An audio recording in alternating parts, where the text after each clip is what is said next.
The sun rose over New York City, painting the sky in shades of orange and pink. People rushed to work, unaware that this ordinary Tuesday would change the course of human history forever. Sarah Johnson, a 28-year-old barista, yawned as she opened her coffee shop. She turned on the TV, expecting to see the usual morning news. Instead, her jaw dropped as she saw the breaking news alert. Strange objects spotted in Earth's orbit, the headline read. Across the city, in a small apartment, Dr. Mike Chen woke up to his phone buzzing nonstop.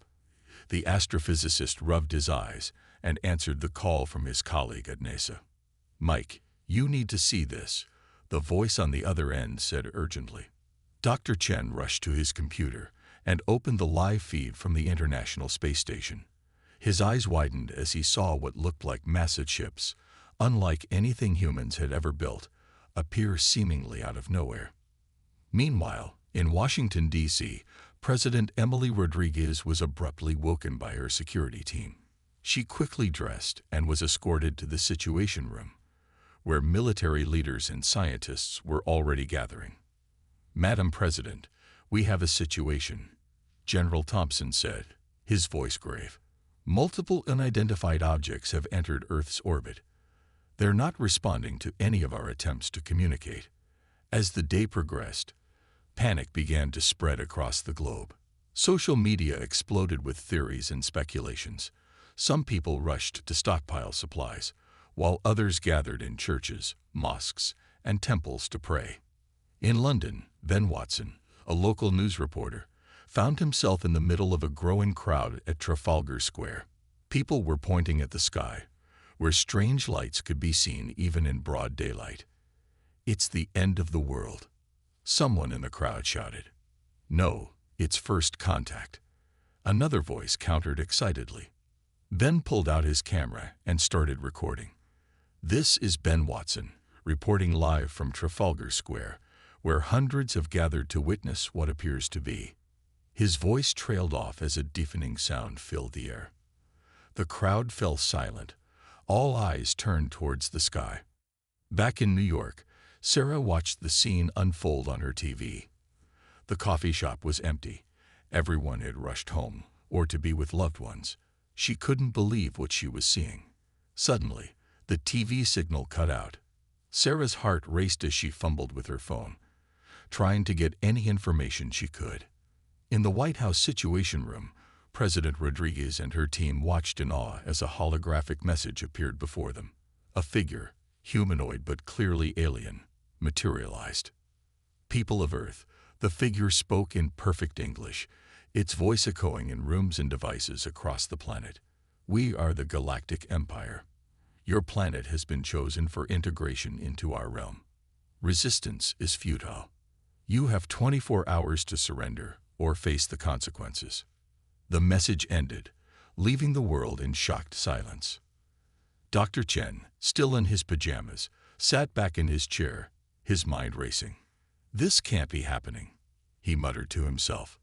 In the Situation Room, President Rodriguez stood up, her face determined. "Get me every world leader on the line. Now." As night fell, cities across the globe were eerily quiet. People huddled in their homes, glued to their screens, waiting for any news or instructions. In a small town in India, a group of children played in the street, oblivious to the danger looming above.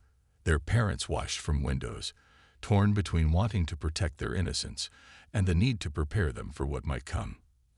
As the 24-hour deadline approached, humanity stood at a crossroads. Would they surrender to this unknown empire, or would they find a way to fight back? Little did the Galactic Empire know, Earth had a secret weapon. In a hidden laboratory deep beneath the Swiss Alps, a team of scientists worked tirelessly on a project that could change everything. Dr. Sofia Novak, the lead scientist, looked at her team. "We're humanity's last hope," she said, her voice filled with determination. "Let's show this empire what Earth is really made of." As the first light of dawn broke over a world forever changed, humanity prepared to face its greatest challenge yet. The next 24 hours would determine the fate of not just Earth, but potentially the entire galaxy. The world held its breath as the 24-hour deadline approached. In homes, offices, and shelters across the globe, people huddled around screens, waiting for news. In the White House Situation Room, President Emily Rodriguez hadn't slept in 36 hours. Her eyes were red-rimmed, but her voice was steady as she addressed the emergency United Nations video conference. "We must stand united," she said, her words echoing in government chambers worldwide. "Humanity will not bow to threats." Meanwhile, in London's Trafalgar Square, reporter Ben Watson was back on the scene. The once crowded area was now eerily empty, save for a few brave souls and a heavy military presence. "The streets are quiet," Ben reported, his voice barely above a whisper. "It's as if the whole world is holding its breath." Suddenly, the sky lit up. Ben's camera tilted upwards, capturing a massive hologram appearing above major cities worldwide. The alien figure from the previous day materialized, its otherworldly features now visible in stark detail. "People of Earth," the alien's voice boomed, "I am High Commander Zaxel of the Galactic Empire. Your time to decide has come." In New York, Sarah Johnson watched from her apartment window, her hands clutching a cold cup of coffee. The alien's face filled the sky, its eyes seeming to stare directly at her. "We offer you a choice," Zaxel continued. "Join our empire as willing subjects, and we will share with you technology beyond your wildest dreams. Resist, and we will have no choice but to use force." In the hidden Swiss lab, Dr. Sofia Novak and her team worked frantically. Sweat beaded on her forehead as she made final adjustments to their secret weapon. "It's not ready," she muttered, her fingers flying over a complex control panel. "We need more time." Back in the Situation Room, President Rodriguez stood tall. "Patch me through," she ordered. A technician nodded, and suddenly her face appeared alongside the aliens in the global broadcast. "High Commander Zaxel," she began, her voice firm. "I speak for Earth when I say this. We will not surrender. Humanity values its freedom above all else." A murmur went through the crowds watching worldwide. In India, the children who had been playing in the street the day before now clung to their parents, wide-eyed. Zaxel's expression hardened. "You speak boldly, Earth Leader. But do you understand the consequences of your defiance?" As if on cue, smaller ships detached from the main fleet. They descended towards major cities, their massive forms casting shadows over terrified populations. In Tokyo, people ran screaming as a ship hovered over the city center. Its underbelly opened, revealing what looked like a massive cannon. Dr. Mike Chen, watching from his New York apartment, gasped. "That's a plasma weapon," he said to no one in particular. "It could vaporize half the city in seconds." President Rodriguez didn't flinch. "We understand the consequences, High Commander, but we also know the cost of tyranny. Earth will not kneel." For a moment, silence fell. Then, Zaxel spoke again, his voice cold. "Very well. You have made your choice. Prepare to." Suddenly, the hologram flickered. Zaxel's eyes widened in surprise. "What is this?" he demanded. In the Swiss lab, Dr. Novak allowed herself a small smile. "It's working," she whispered. The hologram distorted, and then, to everyone's shock, it vanished completely. The ships hovering over cities seemed to waver, as if struggling to maintain their positions. In the Situation Room, a general leaned towards President Rodriguez. "Ma'am, we're detecting massive energy fluctuations from the alien fleet. Whatever Dr. Novak's team has done, it's affecting their technology." Hope flickered across the president's face. She turned back to the global broadcast. "People of Earth, stand firm. We have more power than they know." Across the world, people began to emerge from their homes. In Trafalgar Square, Ben Watson's camera captured the moment as a cheer went up from the crowd. In New York, Sarah Johnson stepped out onto her fire escape. She looked up at the alien ships, no longer seeming as invincible as before. And in the Swiss lab, Dr. Novak and her team shared a moment of triumph. But their celebration was short-lived. "Energy levels are spiking," one of her assistants called out. "The system can't handle it." Dr. Novak's face fell. "Shut it down," she ordered, "before we lose everything." As the secret weapon powered down, the alien ship stabilized. The hologram of Zaxel reappeared, his face contorted with rage. "You dare to attack us," he roared. "You will pay for this insolence. Prepare for—" But before he could finish, the hologram cut out again. This time, it was replaced by a transmission from the hidden lab. Dr. Novak's face appeared in the sky. She looked tired but determined. "People of Earth," she said, her voice steady, "and members of the Galactic Empire, we have more surprises in store. This was just a taste of what humanity can do. We advise you to reconsider your ultimatum."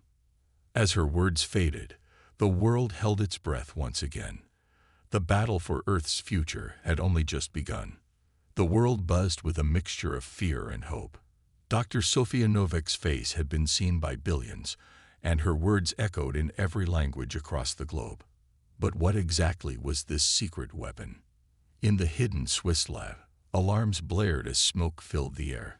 Dr. Novak coughed, waving her hand in front of her face. "Status report," she shouted over the noise. Her assistant, Dr. Alex Patel, looked up from a sparking console. "The main reactor is fried," he said, his voice grim. "We've lost 70% of our capacity." Dr. Novak's face fell. She turned to the rest of her team, determination in her eyes. "We knew this was a possibility. It's time for Plan B." Meanwhile, in Washington, D.C., President Rodriguez paced the Oval Office. Her advisors watched nervously as she spoke on a secure line. "Dr. Novak, we need answers," the president said, her voice tense. "The entire world saw your broadcast. What exactly are we dealing with here?" Dr. Novak's voice crackled over the speaker. "Madam President, what we have is beyond anything in human history. We've tapped into the power of the human mind itself." In New York, Dr. Mike Chen sat bolt upright in his chair. He had been monitoring all communications about the alien threat, and Dr. Novak's words sent a chill down his spine. "It can't be," he muttered, fingers flying over his keyboard. "Unless they've done it. They've actually done it." Back in the Swiss lab, Dr. Novak continued her explanation. "We've developed a way to amplify and project human thought. With enough focus, we can affect technology, matter, even reality itself." President Rodriguez's eyes widened. "Are you saying we can think our way out of this invasion?" "In a manner of speaking, yes," Dr. Novak replied. "But it's not that simple. The power drain is enormous, and we need more than just a handful of scientists. We need the focused will of humanity." As this conversation took place, the alien ships remained in Earth's orbit. High Commander Zaxel fumed in his command center, watching recordings of the human broadcast. "Impossible," he growled. "No primitive species could have technology to rival ours." He turned to his second in command. "Prepare the invasion force. We strike in 6 hours." Unaware of the impending attack, life on Earth continued in a state of tense anticipation. In London's Trafalgar Square, reporter Ben Watson interviewed people about their thoughts on the secret weapon. "It's a hoax," one man said, shaking his head. "Just a trick to buy us time." "No, it's real," argued a woman nearby. "I felt something when that scientist was speaking. Like a connection." Ben turned to the camera. "Whatever the truth, one thing is clear. The world is united as never before."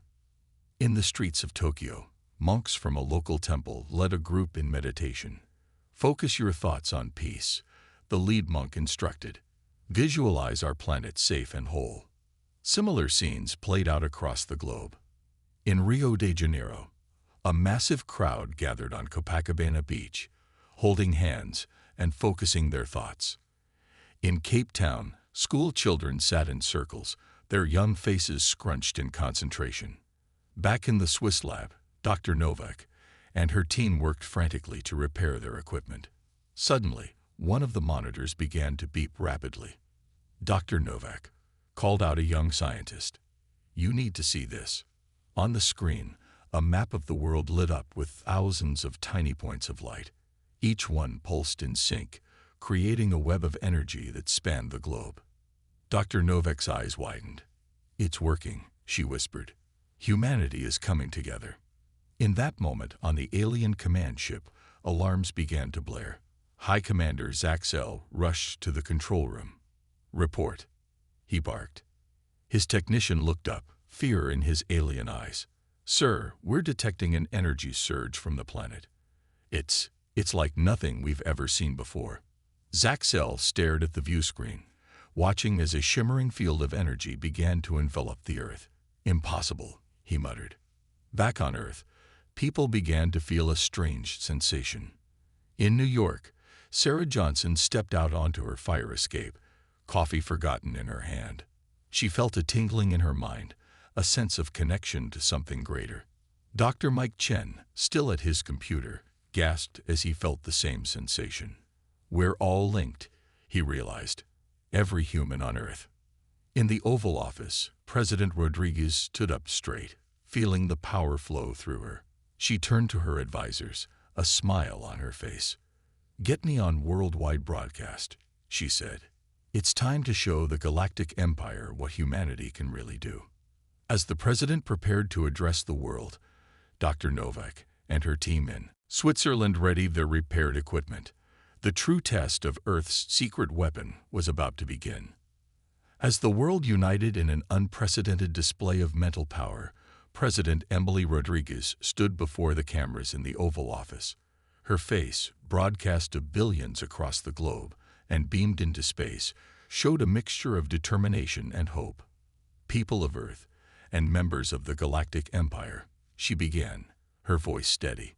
"We stand at a turning point in human history." In New York, Sarah Johnson watched from her apartment, feeling a strange tingling in her mind. She wasn't alone. Across the city, across the world, people felt connected in a way they never had before. President Rodriguez continued, "To the Galactic Empire, we issue this warning. Earth is not defenseless. We possess a power beyond your understanding." On the alien command ship, High Commander Zaxel watched the broadcast with narrowed eyes. "Empty threats," he growled, but a hint of uncertainty crept into his voice. Back on Earth, in the Swiss lab, Dr. Sofia Novak and her team worked feverishly. Monitors showed the growing psychic energy field surrounding the planet. "It's working," Dr. Alex Pothil exclaimed. "The collective consciousness of humanity is amplifying our device beyond our wildest expectations." Dr. Novak nodded, her face tense with concentration. "Now we just need to focus it." As if in response to her words, President Rodriguez's voice rang out again. "People of Earth, focus your thoughts. Imagine a shield around our planet, impenetrable and strong." In London's Trafalgar Square, reporter Ben Watson felt the strange sensation intensify. He looked around, seeing the same odd expression on everyone's faces. It's like we're all thinking as one," he murmured into his camera. High above the Earth, the alien fleet began to experience strange phenomena. Ship systems flickered, and sensors went haywire. "Sir," an alien technician called out to Zaxel, "we're detecting an energy field unlike anything in our records. It's affecting our ships." Zaxel's face contorted with rage and disbelief. "Impossible. Prepare the main cannon. We'll show these primitives the true power of the Galactic Empire." But as the alien ships positioned themselves to attack, something extraordinary happened. The shimmering energy field around Earth pulsed, and a beam of pure thought energy shot out from the planet. Dr. Mike Chen, watching from his apartment in New York, gasped as he saw the beam on his computer screens. "It's not just a shield," he realized. "It's a weapon." The beam struck one of the smaller alien ships. For a moment, nothing seemed to happen. Then, to the astonishment of both humans and aliens, the ship simply disappeared. In the Swiss lab, alarms blared. Energy spike. Dr. Patel shouted. We've exceeded all predicted levels. Dr. Novak's eyes widened. We didn't just disable the ship, she said, her voice filled with awe. We erased it from existence. On the alien command ship, panic ensued. High Commander, a subordinate cried out. Scout Ship 5 has vanished. There's no debris, no energy signature. It's just gone.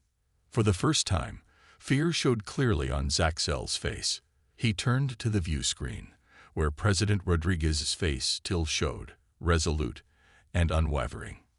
This is your final warning, the president said, her voice echoing across space. Leave our solar system now, or face the consequences. To emphasize her point, the Earth pulsed again, and another beam shot out. This time, it passed harmlessly between the alien ships, but its message was clear. The next one wouldn't miss. In homes and gathering places across the Earth, people held their breath. The connection they all felt wavered for a moment as individual fears and hopes surged. Sarah Johnson, still on her fire escape in New York, closed her eyes. Stay strong, she whispered, not sure if she was talking to herself or to all of humanity. We can do this. In the Oval Office, President Rodriguez felt the moment of doubt. She took a deep breath, then spoke again. Her words meant as much for her fellow humans as for the alien invaders. We do not seek conflict, she said, but we will defend our home. The choice is yours. Galactic Empire, peace or consequences. As her words faded, silence fell across the Earth and in the alien fleet above. The next few moments would determine the fate of humanity, and perhaps the entire galaxy. High Commander Zaxel stood frozen, faced with a decision he never thought he'd have to make. Attack and risk annihilation, or retreat and admit defeat at the hands of a species he considered primitive. The universe held its breath, waiting for his response. The silence that followed Earth's ultimatum was deafening. In the Swiss lab, Dr. Sofia Novak and her team held their breath, watching the alien fleet on their monitors. They're not leaving, Dr. Alex Patel said, his voice tense. What now? Dr. Novak's face hardened. Now we show them we weren't bluffing. In the Oval Office, President Emily Rodriguez received the update from the Swiss team. She closed her eyes for a moment, then nodded to her advisors. It's time. Let's hope this works. Across the world, people felt a surge in the mental connection they all shared. In New York, Sarah Johnson gasped as the feeling intensified. Something's happening, she whispered. High above Earth, on the alien command ship, High Commander Zaxel paced nervously. This has to be a trick, he muttered. No primitive species could have this kind of power. Suddenly, alarms blared throughout the alien fleet. High Commander, a technician shouted. We're detecting a massive energy buildup from the planet. Zaxel's eyes widened in fear. Evasive maneuvers. Now. But it was too late. A beam of pure thought energy, more powerful than the previous one, shot out from Earth. This time, it wasn't aimed at the alien fleet. Instead, it streaked past the ships, heading deeper into space. In London's Trafalgar Square, reporter Ben Watson and the crowd around him watched in awe as the beam of light became visible in the daytime sky. It's incredible, Ben reported, his voice filled with wonder. It's like watching the power of human will made visible. The beam traveled faster than anything humans had ever created before. In a matter of seconds, it reached its target, a small uninhabited planet at the edge of the solar system. Dr. Mike Chen, glued to his computer in New York, watched through the feeds from space telescopes. Oh my God, he breathed. They're really going to do it. The beam struck the planet. For a moment, nothing seemed to happen. Then, to the shock of both humans and aliens alike, cracks began to appear on the planet's surface. The cracks spread, glowing with the same energy as the beam. In the Swiss lab, Dr. Novak watched the readings with a mixture of awe and horror. The power output is off the charts, she said. We've tapped into something far beyond our initial calculations. Back in space, the alien fleet watched in stunned silence as the small planet began to break apart. Chunks of rock, some as large as continents, drifted away from each other. The core of the planet glowed brightly, then exploded in a burst of energy. Where once there had been a planet, now there was only a field of debris. High Commander Zaxel stared at the view screen, his face pale. "Impossible," he whispered. They destroyed an entire planet with the power of their minds. On Earth, the reaction was mixed. Many felt a surge of pride and relief at the demonstration of their newfound power. Others felt fear at the destruction they had wrought. In the Oval Office, President Rodriguez took a deep breath before addressing the world and the alien fleet once again. "As you can see," she said, her voice steady, "our warning was not an idle threat. We have the power to defend ourselves, no matter the cost." She paused, letting her words sink in. "But we are not destroyers. We seek peace. This demonstration was necessary to show our strength, but it is not our way. We ask again, leave our solar system, and let us live in peace." In homes and public spaces across the globe, people held on to each other, the shared mental connection thrumming with a mixture of emotions. Fear, hope, pride, and uncertainty all mingled together. Sarah Johnson, watching from her New York apartment, felt tears in her eyes. "What have we become?" she wondered aloud. In the Swiss lab, Dr. Novak and her team worked frantically to stabilize their equipment. The massive energy output had pushed their systems to the limit. "Dr. Novak," Dr. Patel called out, his voice urgent. "The psychic field. It's changing. It's like it's becoming self-sustaining." Dr. Novak's eyes widened. "Are you saying?" "I think so," Dr. Patel nodded. "We might not be able to turn it off. Humanity might be permanently connected now." As this realization spread, people around the world began to understand that things would never be the same. They had unlocked a power beyond imagination, but at what cost? In space, the alien fleet remained motionless. High Commander Zaxel stood frozen, faced with a decision that would shape the future of the galaxy. Attack a species with the power to destroy planets with a thought, or retreat and face the wrath of the Galactic Empire. The fate of two civilizations hung in the balance. The next move would determine everything. The silence in the aftermath of Earth's demonstration was deafening. On the alien command ship, High Commander Zaxel stood motionless, his eyes fixed on the debris field that was once a planet. His subordinates waited nervously for his decision. Finally, Zaxel spoke, his voice barely above a whisper. We have to retreat." A collective gasp went through the command center. "But sir," his second-in-command protested, "the Emperor will be furious." Zaxel turned, his eyes flashing. "And how angry will he be if we lose the entire fleet to these beings who can destroy planets with a thought?" Back on Earth, in the Swiss lab, Dr. Sofia Novak and her team watched the alien ships closely. "They're moving," Dr. Alex Paddle said, his voice tense with anticipation. Dr. Novak leaned in, her eyes narrowing. "But in which direction?" In the Oval Office, President Emily Rodriguez paced nervously. Her advisors watched the live feed from space, everyone holding their breath. Suddenly, one of them shouted, "They're turning away." A cheer went up in the room, but President Rodriguez held up her hand. "Wait," she said. "Let's be sure." Across the world, people remained connected through the psychic link, feeling each other's mix of hope and fear. In New York, Sarah Johnson felt a surge of relief wash over her, not sure if it was her own emotion or that of millions of others. In London's Trafalgar Square, reporter Ben Watson was live on air. "Ladies and gentlemen," he said, his voice trembling with excitement, "we're getting reports that the alien fleet is retreating. I repeat, the alien fleet appears to be retreating." The crowd around him erupted in cheers, people hugging each other, some crying with joy. Back in space, High Commander Zaxel gave the order. Set course for the edge of the solar system. Maximum speed. As the alien ships began to move away from Earth, President Rodriguez addressed the world once again.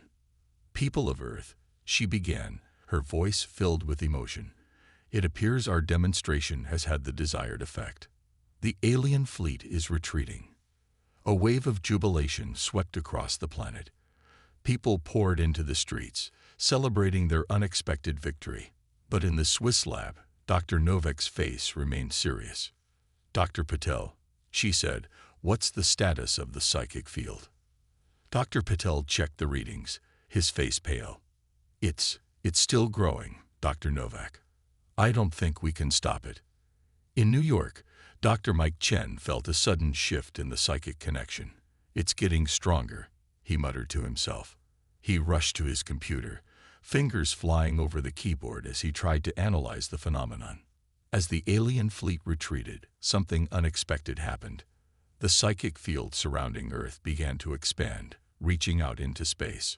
It touched the alien ships, and suddenly, the minds of the aliens were connected to the human collective consciousness. On the command ship, Zaxel staggered, overwhelmed by the sudden influx of thoughts and emotions. What is this?" he gasped.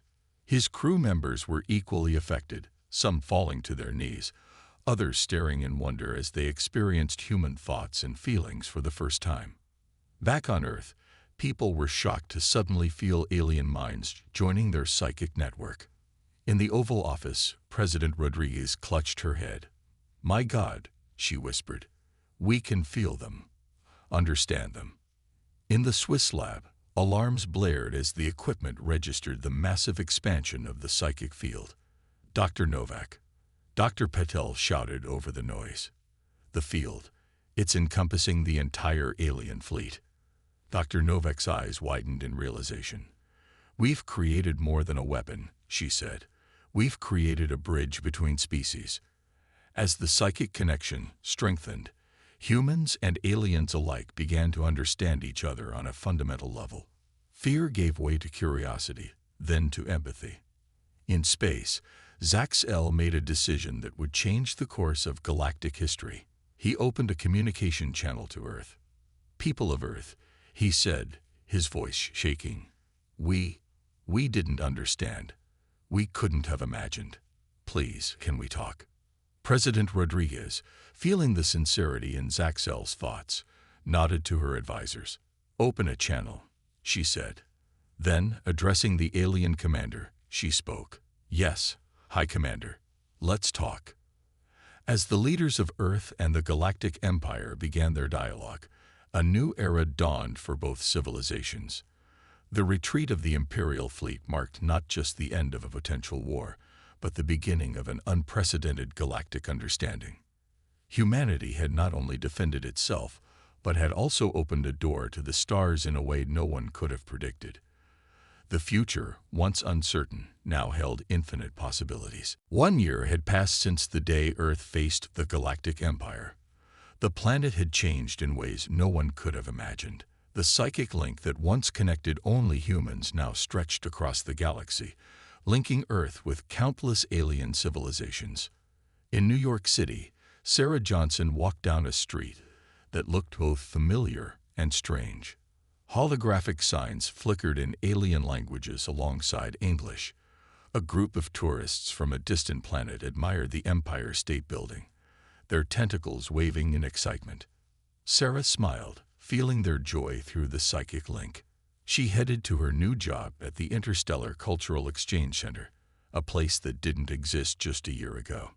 Meanwhile, in the rebuilt Swiss lab, Dr. Sofia Novak and Dr. Alex Patel worked on expanding humanity's understanding of the psychic field.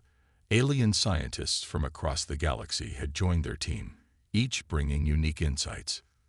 "It's amazing," Dr. Patel said, looking at a 3D model of the galaxy crisscrossed with lines representing psychic connections.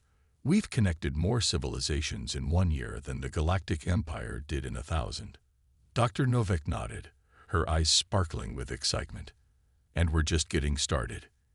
In London, reporter Ben Watson was preparing for another broadcast. But this time, his audience wasn't just Earth. Billions of beings across the galaxy tuned in to hear the latest news from the planet that had changed everything.